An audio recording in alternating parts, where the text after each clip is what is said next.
everyone, welcome to the Coaching with Emily podcast. I am your host, Emily Jennings Donhart, and in today's episode, we will be talking about Instagram anxiety. And if you listen to my first podcast, you might notice a little bit of a sound change, that this one is much better quality because it was my birthday a couple weeks ago and my lovely family bought me a professional microphone. So thank you, family, for the awesome microphone and this better sound quality. And this is my first time using a microphone. I have had a play around with it, but I am not a professional, so this may still not be as good as what it will be in the future, but giving it my best shot. So, what is social media or Instagram anxiety? It can be a feeling in your body that comes up of the thought of posting on social media. So like not feeling like you have enough valuable content to share, or it's not Instagram worthy enough, or stressing out about the overall aesthetic of what you're posting, or the fear around your post not getting enough likes or performing as you had hoped them to perform. And also the fear of having haters and bullies, the fear of being judged, not feeling inspired, or you might have an unhealthy Instagram relationship, like a fear of posting your passion project or whatever it is that you are wanting to use Instagram for. So yeah, I'll be helping you guys in learning how to post on social media without the anxiety and without the fear and everything like that, and to be able to have that freedom around posting online. So first off, I want to start by saying, when we have something coming up around posting, whatever the fear may be specifically for you, I want you to first use this tool, which we've been learning in the Hungry for Happiness coaching program, which is observation versus identification, which is to observe your thoughts without identifying to them. So to observe them is to just note whatever thoughts are coming through without thinking too hard on them, and just notice what's coming up, but don't identify with them. For example, if you have a thought that I am anxious, I am not worthy, instead of telling yourself I am not worthy, you can then reframe it and say, okay, I am experiencing this emotion, but I am not this emotion. And I touched on this a lot in my previous podcast about dealing with anxiety, but this one is more specific to social media anxiety, which I've seen a lot of people really struggle with. So first of all, I want you to just observe the thoughts that are coming up around social media and posting, and just have awareness around them. And then try and drop into them and create space for them without feeling too deeply into them where you feel overconsumed with this negative emotion. But just try and observe them from a bird's eye view or from the side of it to see why these thoughts are coming up and where it is that they're actually coming from. Because a lot of the times our fears are coming from possibly some childhood trauma, even if you never had anything quite traumatic happen to you, just the way we feel and how we were made to feel growing up can show in other ways and branch out into other things. So, and when you start to observe this and have awareness as to what it is coming up for you, ask yourself or observe what stories that you're actually telling yourself. Like, what stories are coming up for you? So is the story that people that post on social media, they're all wannabes, or they're all just craving attention? Or are you telling yourself a story that if you post online, people aren't going to like it, people are going to judge you, or no one's going to care, or what story? Just have awareness around what story it is that you're actually telling yourself. And then if you really want to go deep, a really great tool to use is to continue to take some deep breaths and drop into the body and actually ask yourself, how old is this part of me? How old is this story? And a lot of the time it will have started when we were younger, and there will be an age connected to the story and the part and the emotion that you've been telling yourself. And most of the time this starts when we have an unmet need, an unmet emotional need that we then need to go through a process of reparenting, where then we can give ourselves that emotional need that we didn't have back when it was first not met. But yeah, I did go more in depth into that into my last podcast if you wanted to check that out. So start by having the awareness around what stories you're telling yourself and observe the emotions rather than identify with them. That is the first step. When I talk about before how I mentioned childhood trauma can be the reasons why we're feeling the way we're feeling now, I don't mean that when we were 10 years old that we had Instagram or anything like that. What I mean when I say childhood trauma is that if, for example, if you constantly had your parents telling you to be quiet and sit on the couch and be quiet or go to your room when you were being a bit too loud, then what this teaches us as children is to keep everything to ourselves and not to express ourselves and be our true self and to dance and be loud and sing and whatever, because we were constantly being told as children to be quiet, to be quiet, to be quiet. So then as we grow older, this has created this deep feeling and this part within our body where as adults, we still subconsciously feel the need to have to keep quiet and not to express ourselves. This can show in social environments, not online, and it can also show online as well, where posting online and social media can seem really scary because it can be a very vulnerable place where you are showing yourself. And the opposite of this can be true as well, where people can use social media as a tool for them to show the highlighted versions of their life, where they're just constantly showing almost a fake version of their life because all their life being told that they can't express themselves, that now that they get the chance to express themselves, that they're posting heaps on social media, but it might not necessarily be real because they're posting a version of themselves that they want to be. And they can be doing this because they were constantly told growing up that they couldn't be their authentic self, that they have this, that they were then conditioned within themselves to feel like their authentic self wasn't good enough, or that their authentic self didn't want to be seen and heard by the external world. So they feel like they have to put on this fake front and be someone they're not in order to get that validation that they did not receive as a child. And this is where that unworthiness wound can stem from as well, of feeling unworthy to post online because you may feel that your authentic self is unworthy to show to the world because of that conditioning growing up. So that is what I mean when I say childhood trauma and how it can affect us now when going on social media. So yeah, not saying that you were 10 years old with Instagram and experienced Instagram trauma when you were 10, not many of them. I don't really know many people that had Instagram when they were 10 years old. That's what can happen there. There can be a fear around posting online because you were constantly told as a child and when you were growing up that you had to be quiet and not express yourself, which can then show in other factors now as adults and in other ways in our lives. But with social media, the more authentic you are being to you, the more authentic and aligned and perfect other people on social media will follow you back. And that is how you will attract your aligned followers, is by being your truest and most authentic and transparent self. You don't need to be looking your best all the time, and people want authenticity and realness. And I think something to ask yourself when posting on social media is to have a look at the content that you're creating and posting and ask yourself, would I follow me? Would I follow me? Because if you wouldn't follow you, then my guess would be that you're probably not being authentic and it's not true to who you really are.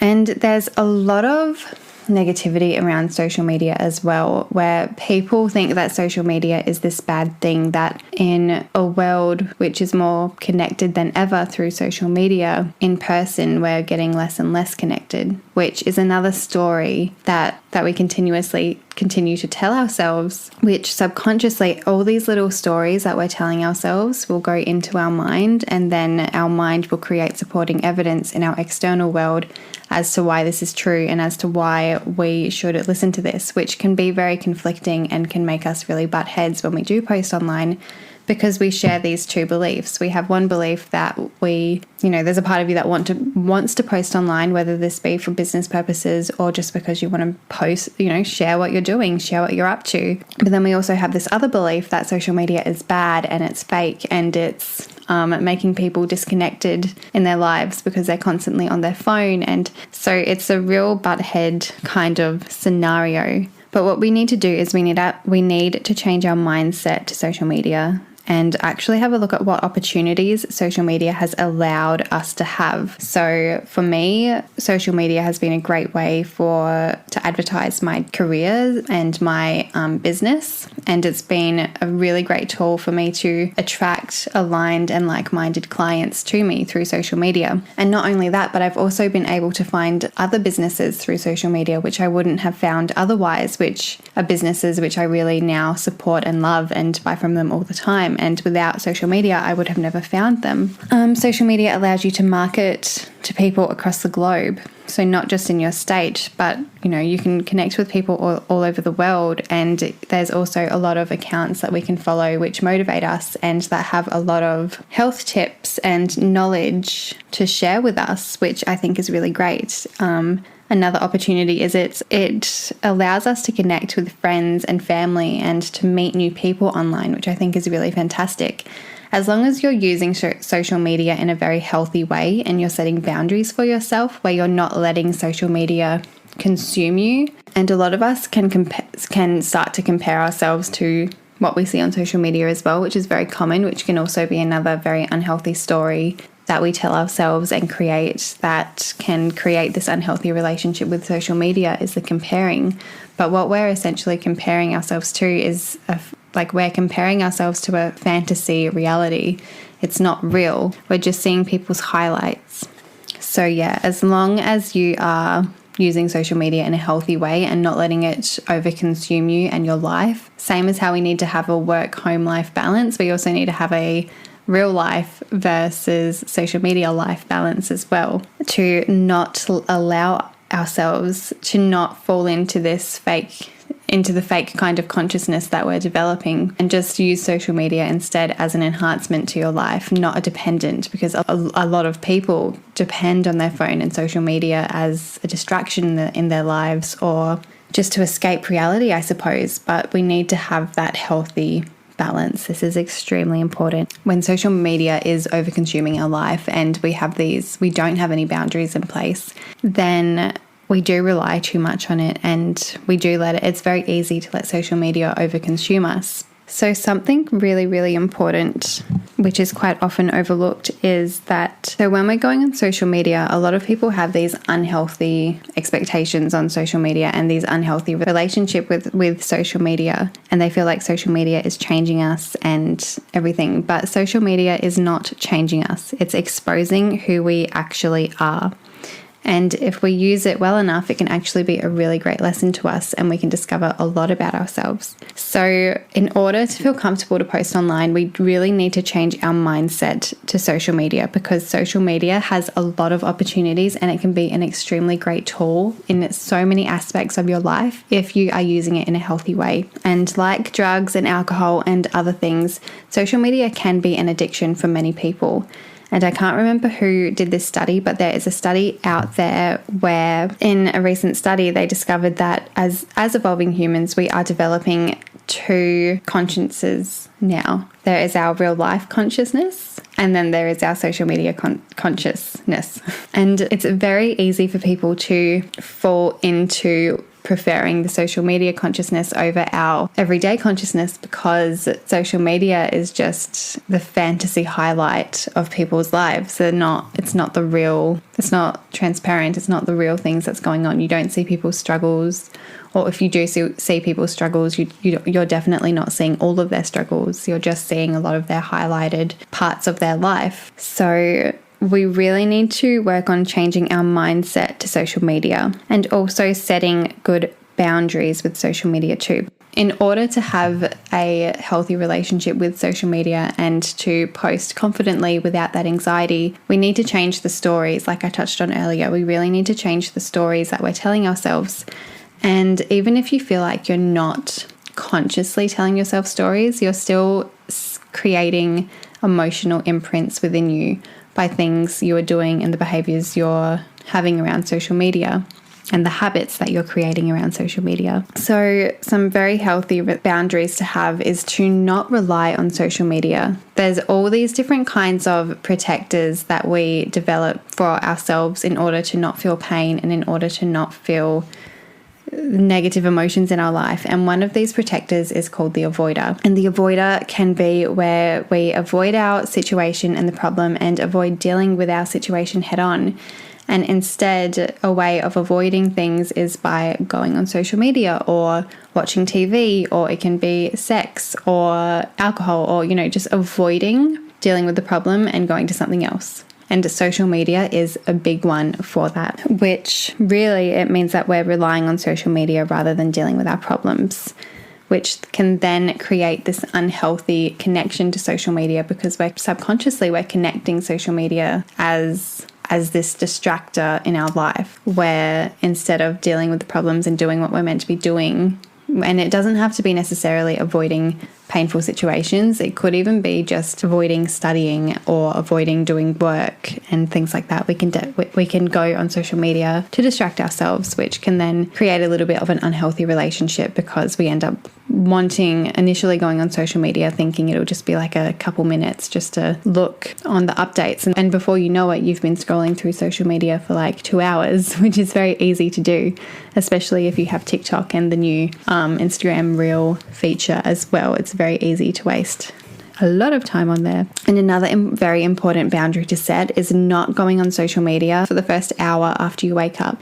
This includes like going through emails and scrolling through social media, Facebook, texts, phone calls, whatever it is. And the reason for this is because when we wake up in the morning for the first hour, our brain is in an alpha brainwave state, which is where we are most susceptible to information, which really sets how we're going to be feeling for the rest of that day, where our brain waves are operating at about 10.5 waves per second. And it's been called the gateway to the subconscious mind when we are in the alpha brain wave state. This is why you see so many successful people wake up early and have a very solid morning routine, because it truly does set your day up for success. And a lot of people use this time in the morning, and this is more specifically the first 20 minutes after we wake up when we're in this alpha brain state, which is why it's so important to really utilize this time, because it does create this imprint into our subconscious mind, which then creates our behaviors and how we think and all that stuff. So what we create in our subconscious mind is how we view our reality and how we view things in our external world. So that's why a lot of successful people will utilize the first 20 minutes of their day or the first hour of their day in this alpha brain state to really set their day up for success, because it truly does set the imprint within our brain to have a good day. So when you wake up in the morning, if the first thing you're doing is checking your phone, this can increase stress and anxiety within you.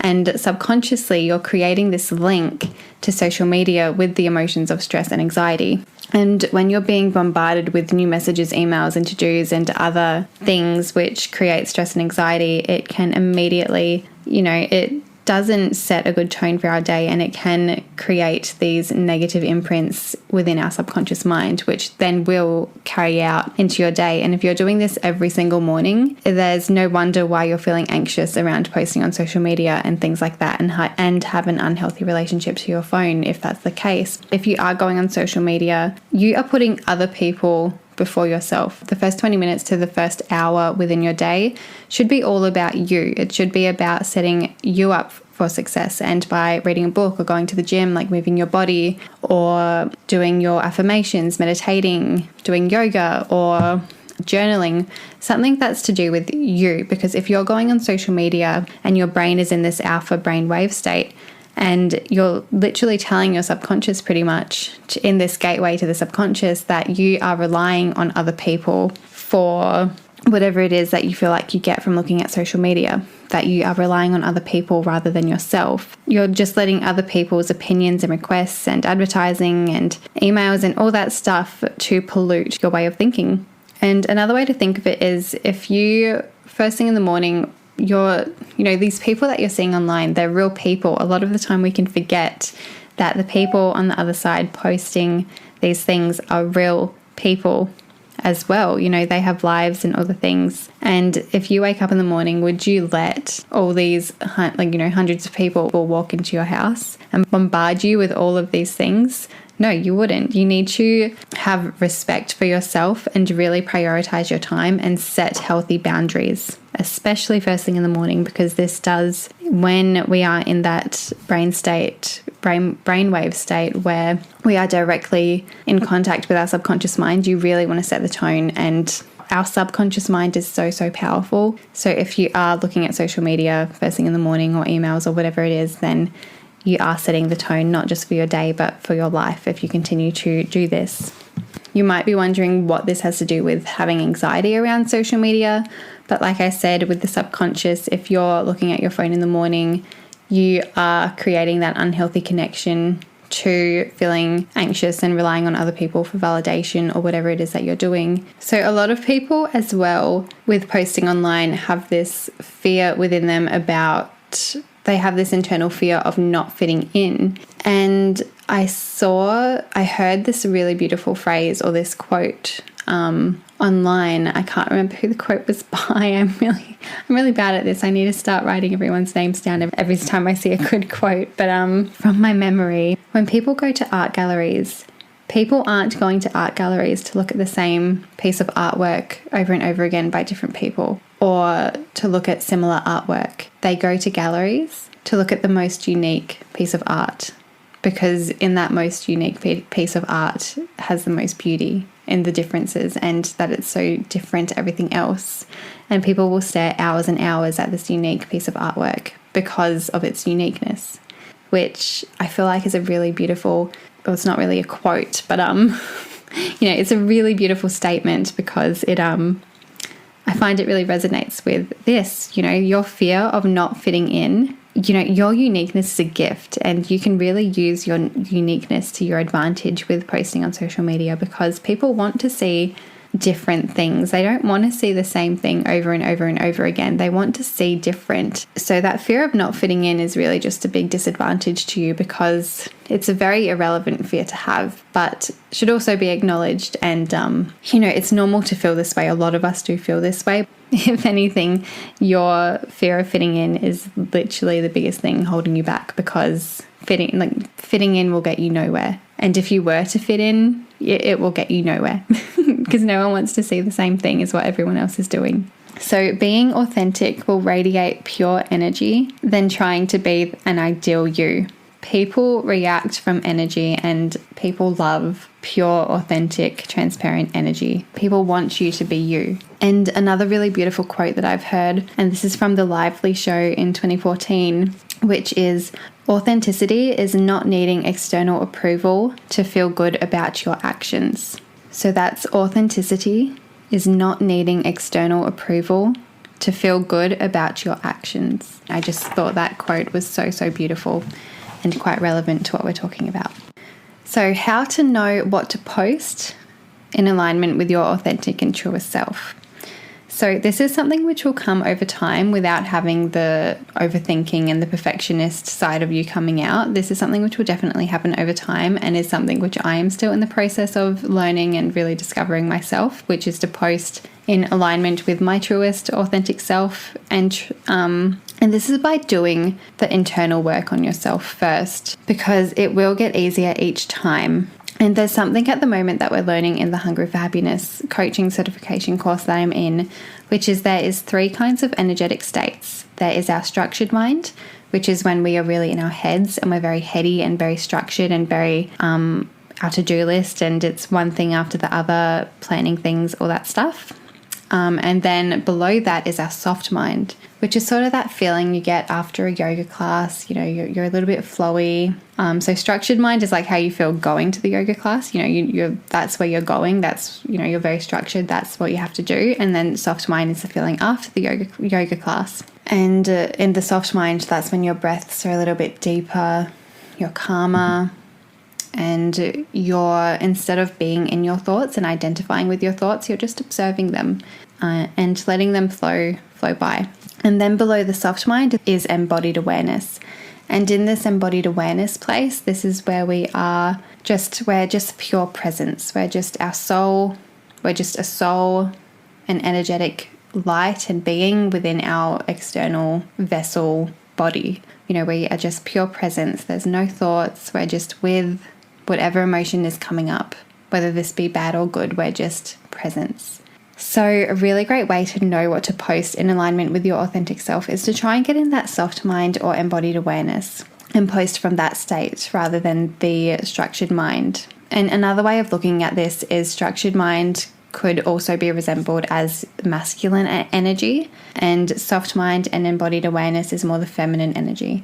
And I don't mean masculine and feminine as in male and female, I just mean the energy that it carries. So with soft mind being more flowy and within this feminine energy, and with that, if you do want to hear more about the masculine and feminine energy, please let me know, because that's a huge topic, which I love that topic, and I'd love to talk more about it in a future podcast, but only if you guys are interested. So please let me know if that's something that you'd like to hear. So the reason why I say to post on social media from this soft mind and embodied awareness place versus the structured mind or your masculine energy is because when we're posting from this place, we are more in tune and in alignment with our intuition, and we can hear our intuition more. When you go to post online and social media, it's just a natural thing for you. You're not overthinking it. You're just in your body and you're not overthinking. You're just posting because it feels right in this moment.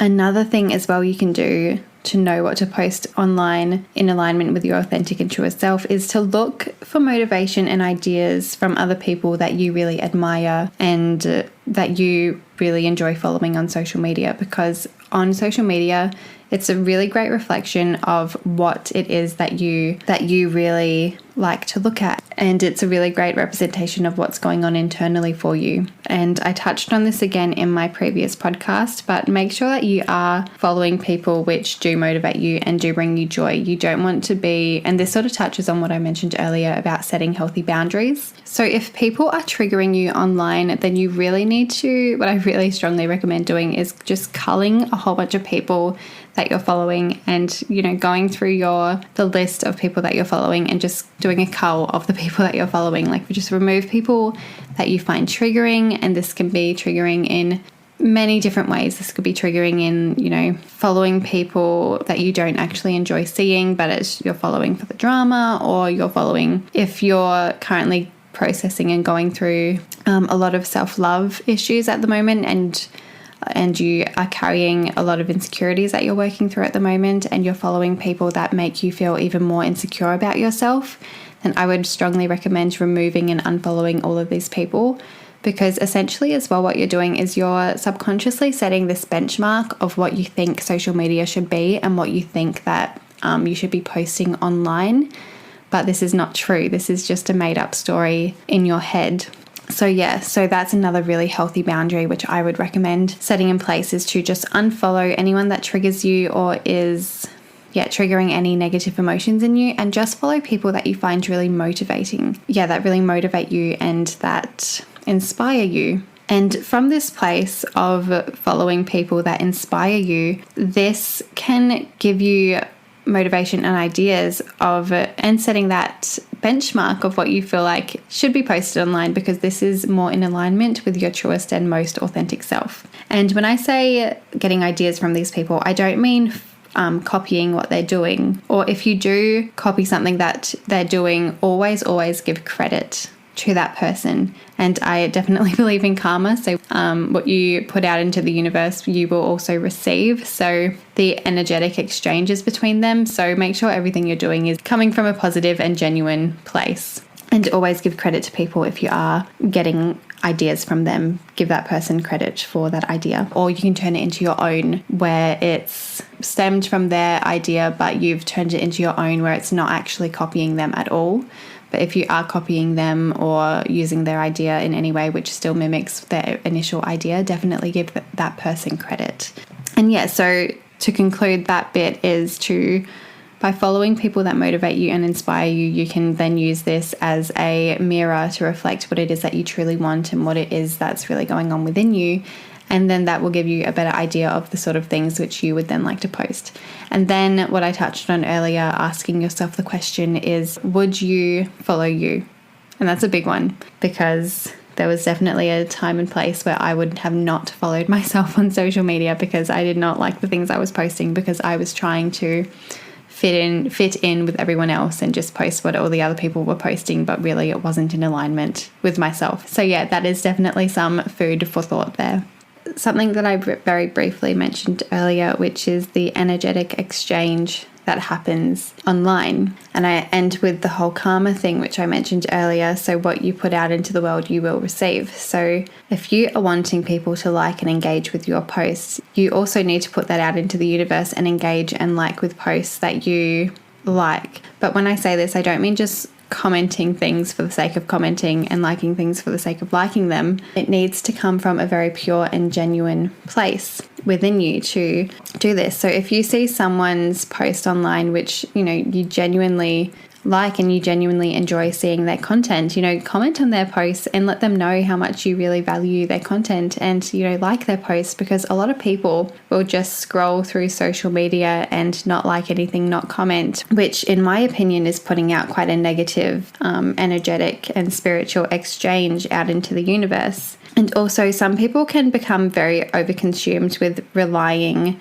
and caring too much about the number and the likes that they're getting on their post, rather than acknowledging the actual person who's liking and commenting on your posts. And I see a lot of people not replying to comments because that person is too worried about likes and followers, and they're not being authentic. And people forget that these are actually real people behind the screen engaging with your things. A lot of people will get in this mind frame of it's a numbers game, and just wanting to get more followers and more likes and more things and whatever, that you forget to even acknowledge that there is a human behind the screen that has put their energetic exchange in and effort in to follow you in the first place. And something that I do, and I first heard this from Catherine, the owner of Manifestation Babe. She spoke about this in one of her podcasts, and it was something that I was doing already a little bit before hearing her podcast, but it sort of put it into a better perspective for me and didn't make me feel as weird knowing that I was sort of doing this in my head, which is mentally thanking the people that like your photos or comment on your photos, and also actually physically going ahead and commenting and replying back to these people, thanking them for taking the time to actually engage with your content, because not only are they putting out this positive exchange, but they're also helping your Instagram engagement and things like that as well, because it's the people who actually care, which is what's going to grow your audience and give you the feedback that you need, even if this is positive or negative feedback, because any form of feedback is good feedback, because for one, it's boosting your engagement, which means that you will reach more people. I mean, this is more in a business sense. If you're using Instagram to promote your business, then if it's negative feedback, then this is a really beautiful way to see what it is that you're maybe not doing quite right, and then allow yourself to just understand what your audience wants a little bit more, but also knowing yourself and being true to yourself and being able to identify whether this is a negative and hurtful, spiteful comment, or whether this is a constructive feedback comment as well. I still put out this positive exchange, even if it is a negative comment. Touch wood, it doesn't happen often, because I feel like I've really aligned really authentic and genuine followers onto my feed, which isn't many at the moment, because I recently created a new Instagram account just to start fresh, just to align more new and aligned people onto my feed who are interested in the things which I'm interested in and things like that. But even if someone does comment something hurtful to you, it's still a really beautiful thing to still send that person love and light energetically, to send that person love and light, because hurt people hurt people. If someone's feeling the need to go out of their way to comment something hurtful or spiteful on your feed, that's just a really true reflection of what they're going through in their own insecurities, where they feel like they then have to put other people down in the process. So what I do in those moments is I energetically thank that person, and I send them love and light, and I send them the energetically, spirituality, like I send them spiritually and energetically just the love and light that they need to hopefully go through whatever it is that they're going through in their life, and to hopefully come out the other side of that. And then I block them if it's quite a hurtful and not nice comment, and if they don't stop, then I block them, obviously, because you don't need that negativity in your life. A lot of us as well, when we do receive a bad comment, we tend to really over-exaggerate this comment in our minds, and it can just be one comment out of 10, 20, 30, whatever, how many comments. It could just be one comment, and it can completely change our moods and make, and you may want to delete your whole post because of this one bad comment. Something that I think of in these moments whenever I do see a bad comment or a negative energetic exchange from someone else is I like to think of the people that I really admire and that I really look up to. And this could be people I follow on Instagram or famous people that I look up to. Just as an example, Beyonce being one of them. I absolutely adore Beyonce. I think she's amazing. And if she was to let all of her haters, which might be 1% of the people that follow her journey, if she was to let that 1% of people stop her from doing what she does best and being her, then she would not be the person that she is today. Yeah, especially in the beginning when you don't necessarily have a huge following behind you, it can be very easy to feel very disheartened and hurt by negative comments and make you, put your hands up in the air and just go, nope, it's just not meant for me. People aren't liking this, whatever. And I look at these people as really beautiful examples for this, where if you were, and this is something I feel like is very important to maybe remind yourself if you feel that this resonates or feels good for you as well, to think of these people that you admire and think of all the hate that they've got in their life and seen how much that they've risen and rose above all that hate, and that you can use this as a bit of a tool and a motivation to make you be even better. Because at the end of the day, these people commenting these negative things, at the end of the day, they're only boosting your engagement on social media. And by giving into these negative comments, you're living your life based on other people's opinions. And it's important as well when you start your journey, or when you do post online, or if you're wanting to start this journey in being more active online and posting on social media or whatever it is, do what feels best for you, and don't do anything that you're not comfortable with and that doesn't feel in alignment with yourself. An example of this is if you are a shy person and you're shy at showing your face online, then, doing podcasts might be what's good for you. If you're much better at talking but you're shy to show your face, then, try podcasts. Or if you're really good at writing, instead of doing all the videos and podcasts and things, you can just do blogs and things like online blogs and stuff, and just post a photo with a really beautiful caption, a really nice caption underneath explaining how you're feeling, and these can also be really successful. And I think social media as well is something which you can be really creative with and change it up a little, you don't have to do what everyone else is doing. Like what I said earlier, you can change it up and you can do whatever feels good for you. You don't need to do what everyone else is doing. Share your creativity with the world. If you're good at painting or drawing, share that with the world. If you're good at reading books or poems and quotes, share that with the world. Or if you're good at doing voice memos, when you get really good ideas during the day and you do a little voice memo on your phone, post that online and people will love that. Just be authentic to you, and you can never oversaturate social media. There is so much on social media. You could post 100 posts per day and you will never oversaturate it. You can do whatever your heart desires on social media and it will never be too much. And the really amazing thing about social media is you can have a passion in literally anything and you will get engagement if you've got the energetics behind it, I feel. But it could be something really random. You could have a passion about staplers. I'm looking at a stapler right now, so that was the first thing that came to mind. But you could have a passion about staplers and post all these cool photos of staplers with these really cool quotes about staplers online, and you could literally get millions of followers and thousands of followers if you set your mind to it. And if you broaden your horizons and mindset as well, because the amount of followers and things that you get are just merely a representation of your mindset and things like that. The amount of views you get, if you're stuck at a certain amount of views or whatever it is. This is just a representation of your mindset and your belief system, which is where you then need to do a little bit of internal work to broaden this horizon more. And don't worry about things being perfect. A lot of people might find it hard to hear this, but perfectionism is just showing us you want things to be perfect because you're insecure. You're insecure about messing up or it not being perfect. But to be blunt and to be really honest, no one really cares if it's perfect or not. People are following you because they want to follow you. They don't care if it's perfect. And people don't want perfect. They want authenticity and transparency.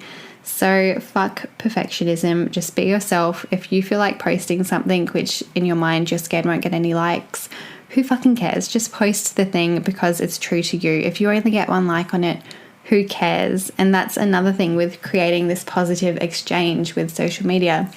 Just doing what's true to you, even if it only gets one like, because one day if you're wanting to grow your audience, that thing which you posted once which only got one like, eventually one day get hundreds and thousands of likes. You know, who cares about the numbers? Stop thinking about the numbers and just be authentic to you.